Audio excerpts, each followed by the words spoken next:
कौन है? Resignation letter में साइन कराया गया है, कौन देगा उत्तर?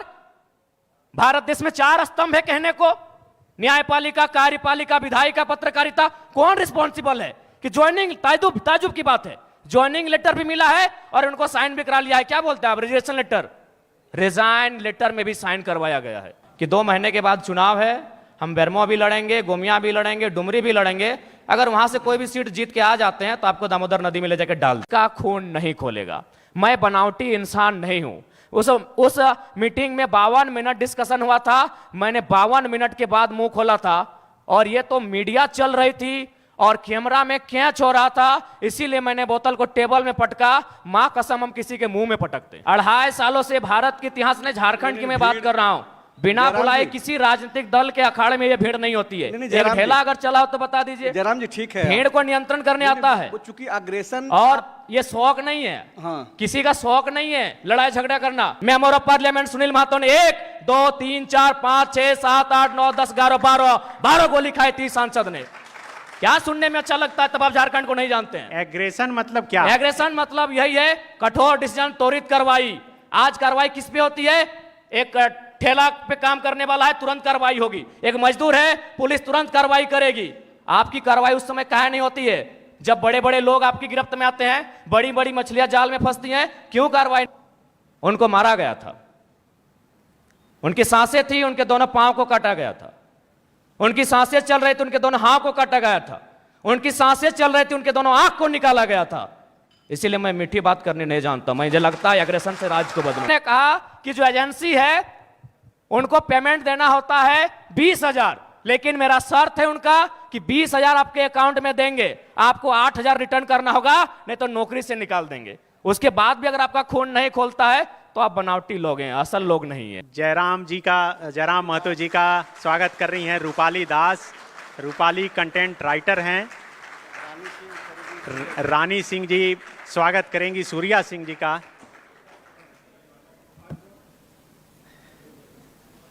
तो मैं बता रहा था कि ये देखिए मेरे सपनों का झारखंड, तो मैं उन महापुरुषों से भिन्न नहीं हूँ, चाहे वो बिरसा भगवान रहें, तिलका मांझी रहें, विनोद बिहारी महतो रहें या शहीद निर्मल महतो रहें। मैं उनसे भिन्न नहीं हूँ। मैंने उन्हीं की परछाई को, उन्हीं के विचारों को आत्मसात करके राजनीति में कदम रखा है। तो मेरा मानना है कि झारखंड अलग राज्य की लड़ाई जिन मुद्दों के साथ लड़ी गई थी वही मेरे मुद्दे होंगे। झारखंड अलग राज्य की लड़ाई में जो सोच के साथ इस राज्य को अलग किया गया था कि जब ये राज्य अलग होगा तो यहाँ के युवाओं के पास क्या अधिकार होगा, जब ये राज्य अलग होगा तो यहाँ के किसानों के पास क्या स्वतंत्रता होगी, मेरे मुद्दे वही होंगे। झारखंड जो हमारे झारखंड के नाम में ही छुपा है, झाड़ यानी जंगल, खंड यानी ज़मीन का एक भूभाग, और हमारी जो निरंतर लड़ाइयाँ रही हैं आदिकाल से, वो इसी विषय को लेकर रही हैं। तो जब मैं विधानसभा के चुनाव में जाऊँगा, मेरा पहला मुद्दा इस राज्य में एक सुदृढ़ स्थानीय नीति का रहेगा। चूँकि मैं जिन क्षेत्रों से आता हूँ वो कोयलांचल का क्षेत्र है। आज भी मैं जब कोयलांचल से होकर आया तो लोगों ने अपनी समस्याओं को, लगभग 15-20 आवेदन मेरे पास पड़े। जब मैं एक सामान्य सा बालक हूँ, मैं एक साधारण सा बालक हूँ और मुझे प्रतिदिन 15 से 20 समस्याओं को सुनना पड़ता है, जो समस्याएँ होती है ज़मीन से संबंधित। इसलिए मेरा मानना है कि ज़मीन संबंधित जो कानून जो आज हमारे राज्य में हैं भी, CNT, SPT, लेकिन जो लोग सरकार में बैठे हैं उनके मैनिफेस्टो में शामिल होने के बाद भी प्रभावी रूप से लागू ना हो पाना, प्रभावी रूप से उन विषयों पर चर्चा नहीं कर पाना, उनको संरक्षण ना दे पाना एक बहुत ही गंभीर विषय है। और मेरा मानना यही है, चूँकि मैं किसान वर्ग से भी संबंध रखता हूँ, एक किसान का बेटा हूँ, तो मेरे हिसाब से जो ज़मीन संबंधित मुद्दे हैं वो मेरे प्राथमिक मुद्दे होंगे। उसके बाद आज छात्रों की समस्या देख सकते हैं। आज CGL के छात्र, JSSC CGL के छात्र आज धरने पर बैठे हैं। विगत जो पहला एग्ज़ाम हुआ था उस एग्ज़ाम में धांधली हुई, इस एग्ज़ाम में धांधली का मामला सामने आ रहा है। तो निश्चय एक बेहतर नियोजन नीति हो और इस तरीके से एग्ज़ाम को लिया जाए कि धांधली ना हो, गड़बड़ी ना हो, और महत्वपूर्ण सबसे कि अन्य राज्य से लोग जो हमारी हकमारी कर रहे हैं वो कम से कम रुके। उसके लिए मेरे पास मेरी योजना होगी कि हम लोग प्रखंड स्तरीय भाषा के आधार पर एग्ज़ाम लेंगे। चूँकि भारतीय संविधान आर्टिकल 15-16 इस बात का उल्लेख करता है कि हम जात के आधार पर भेदभाव नहीं कर सकते हैं, हम धर्म के आधार पर भेदभाव नहीं कर सकते हैं, हम उद्गम स्थान के आधार पर भेदभाव नहीं कर सकते हैं, हम लिंग के आधार पर भेदभाव नहीं कर सकते हैं, लेकिन भाषा का कहीं जिक्र नहीं है। तो मेरा मानना है कि सरकार को इस विषय पर सोचना चाहिए। हम लोग अगर सरकार में आते तो इस विषय पर सोचेंगे कि जो प्रतियोगिता की परीक्षाएं होंगी वो हमारी भाषाओं में होंगी। फॉर एग्जाम्पल, जैसे मान के चलिए कोई हिंदी का पेपर आता है परीक्षा में, उसमें एक सवाल आता है कि आंख का तारा, इसका मतलब क्या होता है, आग बबूला होना, इसका मतलब क्या होता है। तो झारखंड के अभ्यर्थी के साथ साथ इस सवाल का उत्तर बिहार के अभ्यर्थी को भी मालूम है, इस सवाल का उत्तर उत्तर प्रदेश, मध्य प्रदेश, राजस्थान के अभ्यर्थी को भी मालूम है। लेकिन अगर हम अपनी भाषा को प्रमोट करेंगे, अपनी कल्चर को अगर प्रमोट करेंगे प्रतियोगिता परीक्षाओं में, और वहाँ सवाल ये रहेगा, मान के चलिए मैं धनबाद के तोपचांची ब्लॉक से आता हूँ और वहाँ एक मुहावरा चलता है, पखर तरे हाथ करे करे झांक, ना ये राजस्थान को समझ में आएगी, ना ये उत्तर प्रदेश को समझ में आएगी। इससे क्या होगा कि नियम भी बना रहेगा और हमारी जो नौकरियों में हकमारी हो रही है वो भी सुरक्षित रहेगा। लेकिन जयराम जी, आपका जो आंदोलन शुरू हुआ वो भाषा के आंदोलन से ही शुरू हुआ। उसमें एक नारा भी लगा कि भोजपुरी भाषा नए चलतो। तो आपके बगल में जो ठीक बैठे हैं वो पलामू प्रमंडल से हैं, वहाँ जी आप मेरा पहला ही वीडियो सुनेंगे। तो मेरा सवाल ये है कि क्या जयराम अब इतना तैयार हो गए हैं कि बगल में बैठाने के लिए तैयार हैं? जी आप मेरा पहला ही वीडियो सुने होंगे, मेरा तर्क सुने होंगे कि धनबाद और बोकारो की सीमा पश्चिम बंगाल से लगती है। यदि यहाँ के ब्लॉक में सटे हुए जो ब्लॉक हैं अगर उनमें कोई अन्य राज्य, तो मैंने कहा कि यहाँ के लोग बांग्ला बोलते हैं, नो डाउट, क्योंकि हमारा मानभूम का इतिहास रहा है। लेकिन आप बिहार की भाषाओं को, उत्तर प्रदेश की भाषाओं धनबाद और बोकारो में लेके आएंगे तो डंके की चोट पर आज भी कह रहे हैं वो बोरो लैंग्वेज है। आप उनको अगर पलामू में लेके आएंगे तो मुझे आपत्ति नहीं है, आप उनको कोडरमा के कुछ प्रखंड में लेके आएंगे मुझे आपत्ति नहीं है। जो बिहार राज्य की सीमा होंगे, विपक्ष के लोग शामिल होंगे, ये कोई नई बात नहीं है। अगर आदरणीय शिल्पी जी कह रही हैं कि अगर वो जनता जानती है तो जनता को मालूम है कि किस प्रकार से जेपीएससी की परीक्षा होती है। उनमें जब रिजल्ट आता है तो विधायक जी के रिश्तेदार होते हैं, विधायक जी के भाई होते हैं, विधायक जी के भतीजे होते हैं। तो ये किसी से छुपा नहीं है, बिल्कुल ये इसी बीच से है, इसी सिस्टम के बीच से है। इसमें किसी एक का कोई योगदान नहीं है। इसमें 24 वर्षों से जिन लोगों ने राज्य की सत्ता को संभाला है, 24 वर्षों से जिन लोगों ने इस राज्य की सरकार को चलाया है, पक्ष बन के विपक्ष बन के, सबका उसमें हिस्सेदारी होता है। तो इसलिए जिस दिन वो इस बात को मानेंगे कि हमें एक समानतापूर्वक जीवन जीना है, हम लोग वास्तव में इंसान मनुष्य तभी हैं जब दूसरे की दर्द, दूसरे की तकलीफ और पीड़ा को देखकर हम भी पीड़ित होते हैं, तब शायद ये माहौल बदले। लेकिन फिलहाल ऐसे परिवेश में ये बुद्ध का देश भले है, लेकिन आज बुद्ध के विचार बिल्कुल विलुप्त हो चुके हैं। मुझे नहीं लगता है कि कोई शांति प्रिय तरीके से इस प्रकार के रास्तों से हटेगा। तो इसलिए मेरा मानना है कि नहीं, आपके समर्थक जो हैं वो next CM tiger Jairam Mahato लिखते हैं। तो नेक्स्ट सीएम के पास क्या विजन है, कैसे आप करेंगे जो सब चीज ट्रांसपेरेंट? देखिए, सबसे पहली बात, उन भय बिना प्रीत नहीं। उनके साथ अगर दोषी पाए जाते हैं तो कठोरतापूर्वक कानूनी कार्रवाई की जाएगी और मैं बिल्कुल उसका पक्षधर हूँ। क्योंकि अगर एक व्यक्ति पे कार्रवाई होती है और उस कार्रवाई से अगर हजारों स्टूडेंट को एक उम्मीद मिलती है, अगर एक व्यक्ति पे कार्रवाई होती है और हजारों किसानों की खुशहाली आती है, तो मुझे लगता है उस व्यक्ति पे कार्रवाई होनी चाहिए। और मैं अपना एक अनुभव बताना चाहूँगा। हालांकि ऐसे मंचों पे जहाँ एकेडमिक लोग आके सुन रहे हैं, इंटेलेक्चुअल लोग आके सुन रहे हैं, नहीं बोलना चाहिए, लेकिन मुझे मेरा जो कैरेक्टर है वो सबके सामने मैं आपको बताना चाहूँगा। ये बेरमो कठारा की घटना है। वहाँ एक व्यक्ति का अटेंडेंस रोक दिया जाता है, पंच ब्लॉक कर दिया जाता है, जो नौकरी का प्रावधान होता है कोलियरी में। वो व्यक्ति हमारे पास आता है, आके हमें सुनाता है कि भैया ऐसा ऐसा बात है, मेरा कसूर इतना है कि झारखंडी हैं और हमें मतलब मेरा पंच को ब्लॉक कर दिया गया है, मेरे अटेंडेंस को रोक दिया गया है, तो कुछ उपाय किया जाए। तो हम उनको फ़ोन लगाते हैं, तो हमने परिचय दिया कि सर ऐसा क्यों करते हैं, गरीब आदमी है, बड़ी मुश्किल से रोजगार चलता है, तो इनको पुनः रख लिया जाए। तो उधर से आवाज़ आई कि आप कौन बोल रहे हैं? तो हमने कहा कि हम जयराम कुमार महतो बोल रहे हैं, वर्तमान में गिरिडीह लोकसभा लड़े हैं। तो बोला नहीं, आपसे हम परिचित नहीं है। तो हमें लगा कि शायद वो विधायक या सांसद की पैरवी सुनना चाहते हैं। तो मैंने इतना कहा था कि 2 महीने के बाद चुनाव है, हम बेरमो भी लड़ेंगे, गोमिया भी लड़ेंगे, डुमरी भी लड़ेंगे। अगर वहां से कोई भी सीट जीत के आ जाते हैं तो आपको दामोदर नदी में ले जाकर डाल देंगे। विश्वास कीजिए, विश्वास कीजिए, वो व्यक्ति का भी नाम बता देंगे, ऐसा नहीं हम झूठ बोल रहे। 10 सेकंड में उनका आवाज बदला कि जयराम बाबू बोलिए क्या बात है। अगर मेरे इस व्यवहार से उसका नौकरी बच जाता है तो मुझे अपने इस व्यवहार से कोई कंप्रोमाइज नहीं करना है। 24 साल आपने चला लिया श्रीमान करके, 24 साल आपने चला लिया नियम कानून की बात करके। हमें लगता है कि एक एग्रेसिव गवर्नमेंट आनी चाहिए और मेरा यही एग्रेशन मुझ में रहेगा। चूंकि मैं ना संजय मेहता जी के तर्ज पे मैं बरी से आता हूं, ना मैं चौपारण से आता हूं, ना मैं गढ़वा से आता हूं, मैं धनबाद से आता हूं। मैं एक घटना सुनाता हूं सुरेश महतो की, और विधायक मैडम बैठी हैं, हालांकि उस समय वो बहुत किस्सा पुराना है। वो झरिया विधानसभा की घटना है, वो भोरा क्षेत्र की घटना है। एक व्यक्ति है, उनका नाम है सुरेश महतो, मैं उस कौम का बेटा हूं। एक व्यक्ति थे, उनका नाम था सुरेश महतो, मैं उस कौम का बेटा हूं। उनको मारा गया था, उनकी सांसें थी, उनके दोनों पांव को काटा गया था। उनकी सांसें चल रही थी, उनके दोनों हाथ को काटा गया था। उनकी सांसें चल रही थी, उनके दोनों आंख को निकाला गया था। इसीलिए मैं मीठी बात करने नहीं जानता, मुझे लगता है एग्रेशन से राज्य को बदलूंगा। मैं उस कौम से आता हूं, मैं उस क्षेत्र से आता हूं जहां हमने सिर्फ कत्लेआम देखा है। झारखंड हमने बनाया है भैया। निर्मल महतो के सीने में गोली लगी थी, तब झारखंड का चर्चा दिल्ली में हुआ था। तब राजीव गांधी को पता चला था कि हां, झारखंड की डिमांड किया जा रहा है। तो मुझे लगता है एक बार ये श्रीमान, ये नियम कानून, एक बार एग्रेशन की गवर्नमेंट होनी चाहिए, बाकी यूथ डिसाइड करे। मेरा जो व्यवहार है, फॉलो अप के मंच में भी मेरा यही व्यवहार है। पसंद लगे वोट कीजिएगा, ना लगे इग्नोर कीजिए। नहीं, आप जो बोल रहे हैं, आप जयराम जी बोल रहे हैं, सुनने में अच्छा लग रहा है। आप बोल रहे हैं रोंगटा नहीं, भी सुनने खड़ा में हो नहीं, जाता आप तब झारखंड है। राज्य को नहीं समझते हैं सन्नी जी। मैं बोल रहा हूँ एग्रेशन। नहीं, आप नहीं समझते हैं झारखंड राज्य को। मैं एग्रेशन सुनने में अच्छा नहीं लगता, यही रियलिटी है। एग्रेशन मतलब क्या जानते हैं आप झारखंड राज्य को महोदय? एग्रेशन मतलब आप क्या जानते हैं झारखंड राज्य को? हम उस राज्य से आते हैं जहां एक सांसद ने सीने में 12 गोली खाई थी। हम उस झारखंड से आते हैं जहां MP member of parliament Sunil Mahato ने 1 2 3 4 5 6 7 8 9 10 11 12 गोली खाई थी सांसद ने। क्या सुनने में अच्छा लगता है? तब आप झारखंड को नहीं जानते हैं। एग्रेशन मतलब क्या? एग्रेशन मतलब यही है, कठोर डिसीजन, त्वरित कार्रवाई। आज कार्रवाई किस पे होती है? एक ठेला पे काम करने वाला है, तुरंत कार्रवाई होगी। एक मजदूर है, पुलिस तुरंत कार्रवाई करेगी। आपकी कार्रवाई उस समय काहे नहीं होती है? जब बड़े बड़े लोग आपकी गिरफ्त में आते हैं, बड़ी बड़ी मछलियां जाल में फंसती हैं, क्यों कार्रवाई नहीं होती?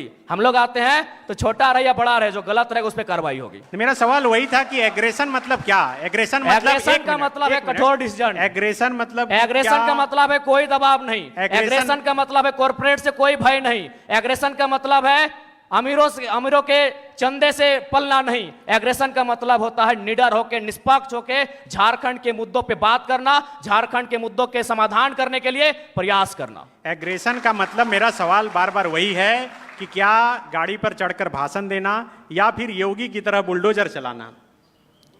देखिए, भाषण देना हमारा सिद्धांत नहीं रहा है।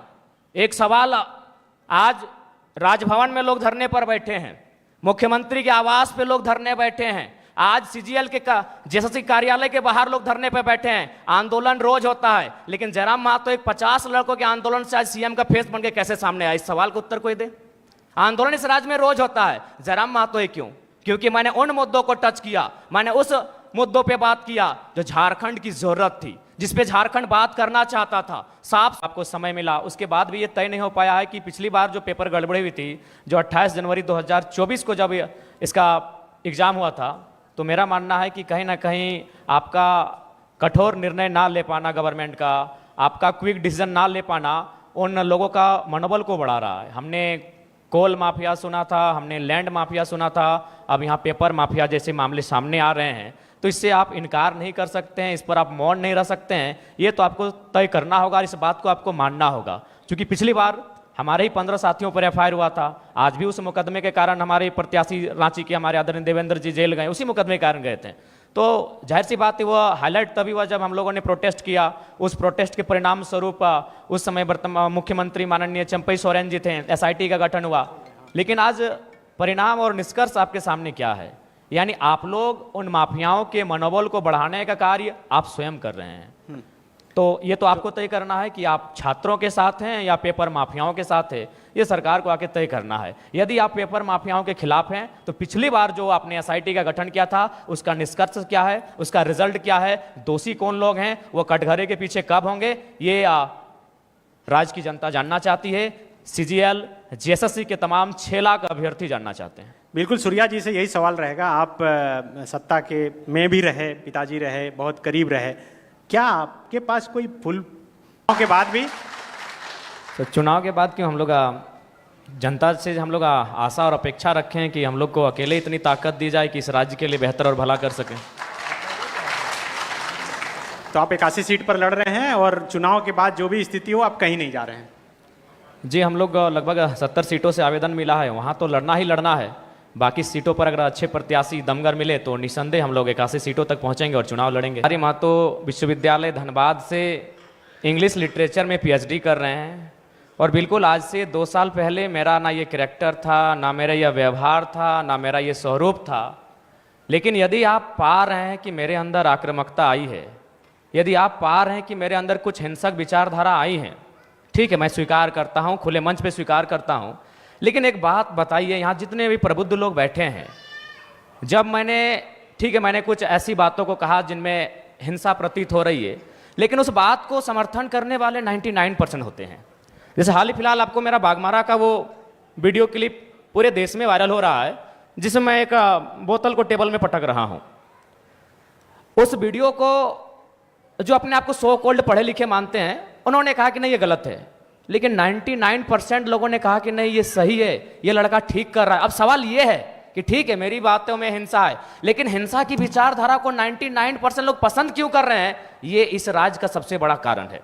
यानी इसका कारण ये है कि आज एक आम व्यक्ति लोकतांत्रिक भारत में, अलग झारखंड राज्य में, स्वतंत्र भारत में इतना दबाया जा रहा है, इतना सताया जा रहा है, इतना उसका दमन, इतना दोहन किया जा रहा है, उसके साथ इतना अत्याचार किया जा रहा है कि मेरे इन विचारों को पसंद कर रहा है, लाइक कर रहा है।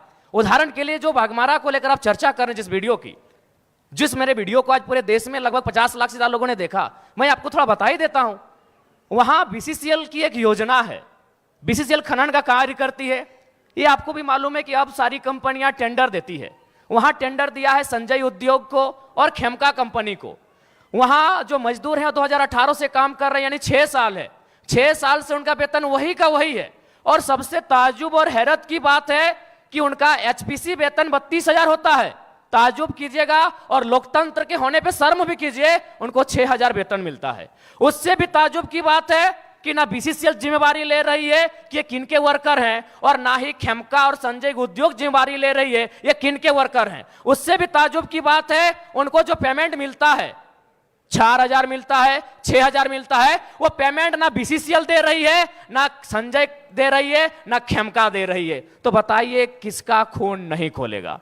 मैं बनावटी इंसान नहीं हूं।